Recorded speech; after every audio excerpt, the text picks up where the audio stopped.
Oui, Laurent Gbagbo, arrête tes mensonges. Arrête la manipulation. Ça t'a réussi pendant 10 ans, mais dans une semaine, tu seras out.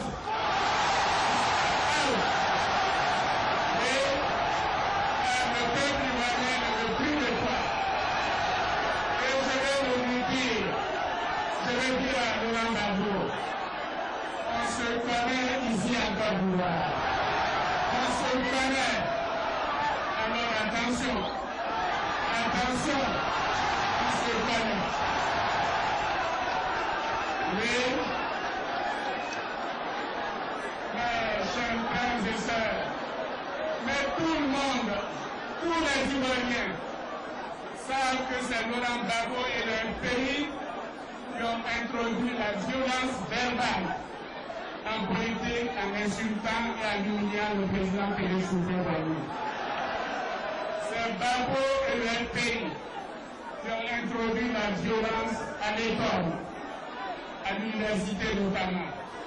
Tous les Ivoiriens savent que c'est Laurent Gbagbo et leur pays qui ont amené la violence en Côte d'Ivoire en 1992, en attaquant le palais de justice avec des machettes et des gourdins. Et c'est pour cela, et en incendiant des véhicules, et c'est pour cela qu'ils se sont trouvés en prison. Donc ne nous trompons pas. C'est toi qui as amené la violence à la politique, toi Laurent Gbagbo. C'est toi qui as amené la violence à l'université. C'est toi qui as amené la violence en Côte d'Ivoire. Oui, tout le monde sait que Laurent Gbagbo n'a pas été élu en 2000. Tout le monde le sait. Oui, il a fait un coup d'État contre le général Gueye. Donc c'est par un coup d'État que tu es au pouvoir. Alors ne pourrez pas nous raconter des histoires. Mais nous savons comment cela s'est passé. Et il y a des militaires qui ont été manipulés par toi, qui sont à la retraite et qui travaillent dans la direction de campagne et qui sont prêts à dévoiler tout ce que tu as fait pour manipuler.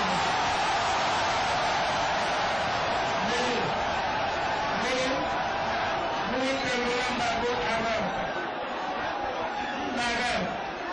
Et c'est le FPI qui a assassiné le général Gueye. C'est le FPI qui a assassiné le général Gueye. Article 200 l'a accusé d'avoir fait une tentative de coup d'État et à la suite de cela, il a été assassiné. Veuillez donc arrêter vos mensonges. J'ajoute que Laurent Gbagbo lui-même a dit en son temps que si Alassane Ouattara était l'auteur du coup d'État de 2002, il aurait arrêté. S'il ne l'a pas arrêté, c'est que je n'ai rien à voir avec le coup d'État. Alors pourquoi il m'accuse aujourd'hui? Il m'accuse aujourd'hui pour un motif politicien. Alors c'est déshonorant pour la Côte d'Ivoire. Heureusement pour nous, il n'a plus qu'une semaine. Même moi, il n'a plus que 6 jours. Et cela dépend de vous. Cela dépend de vous. Oui, la Côte d'Ivoire est fatiguée des mensonges. La Côte d'Ivoire est fatiguée des SMS et la Côte d'Ivoire est fatiguée des affiches de violence, des DVD qui montrent le sang. La Côte d'Ivoire ne veut plus de cela.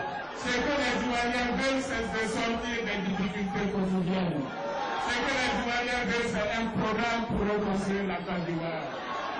Oui, la Côte d'Ivoire doit passer à autre chose. Les Ivoiriens veulent aller de l'avant dans la paix. Nous ne pouvons plus accepter qu'on se moque des Ivoiriens.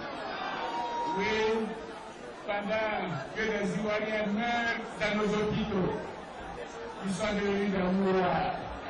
Parce qu'ils ne peuvent pas payer une ordonnance de 5 000 francs CFA, certains vont soigner leurs dents au Maroc. Oui, c'est cela être populiste et socialiste paraît-il. Pendant que les Ivoiriens n'arrivent pas à manger 3 fois par jour, une minorité présidentielle gaspille sans compter et sortent de grosses voitures et des villas d'église aux frais de l'État. C'est la gabegie depuis que vous êtes là. C'est la gabegie, c'est le vol, c'est la corruption. Alors qu'il y a quelques années, certains, et nous les connaissons, n'avaient même pas 10 000 francs CFA dans leur compte bancaire. Aujourd'hui, on a des milliards dans les comptes de banque en Suisse et à l'étranger. Alors, je répète, on se connaît ici en Côte d'Ivoire. Et à Abidjan, on se connaît. Donc, vous arrêtez, autrement vous allez m'entendre.